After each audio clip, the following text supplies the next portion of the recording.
Road పక్కన ఆడే మూడు ముక్కలాట నుంచి క్లబ్బులలో పబ్బులలో ఆడేటటువంటి పేకాట దాకా ఒక వ్యూహం ఉంటుంది.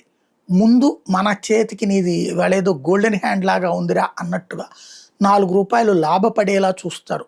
ఆ తర్వాతన రూ. 4,00,000 మన దగ్గర నుంచి ఖర్చు పెట్టించేలా మాటలతో బుర్రి కొట్టిస్తారు. మోసపోతుంటారు. జూదం అంటారు. ఇదంతా కూడా ఒక వ్యూహాత్మక మైండ్ గేమ్ అన్నమాట. అట్లాంటిది ఇప్పుడు బంగారం విషయంలో కూడా నడిచింది. ధర పెరిగిపోతుందంటే అవసరం ఉన్నా లేకపోయినా అప్పులు చేసి అవసరమైతే ఆస్తులు అమ్ముకుని మరీ బంగారాన్ని కొన్నారు, వెండిని కొన్నారు అనేక మంది. రూ. 4,00,000 దాకా వెండి వెళ్ళిపోయింది. దాదాపుగా 18 లక్షల దాకా 24 క్యారెట్ల బంగారం వెళ్ళిపోయింది. దాదాపుగా 16 లక్షల 15 దాటిపోయింది 22 క్యారెట్ల బంగారం. యుద్ధం సందర్భంలో సాధారణంగా బంగారం వెండి ధరలు పెరుగుతాయి, కానీ ఈ దఫా తగ్గింది.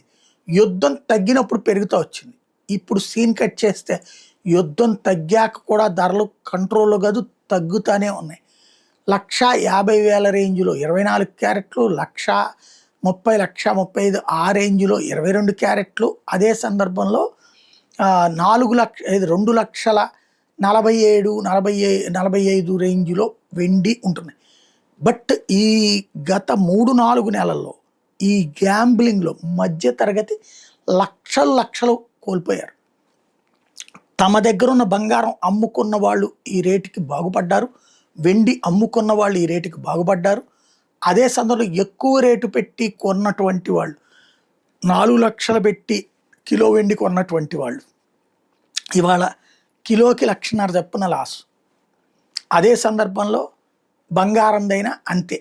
1,70,000, 1,80,000కి వెళ్ళిపోతుందని ఆ 1,70,000 పెట్టి 24 క్యారెట్ల బంగారం బిస్కెట్లు కొన్నవాళ్ళు ఇప్పుడు ఒక 100 గ్రాములకు వచ్చేటు 2-3 లక్షల లాస్.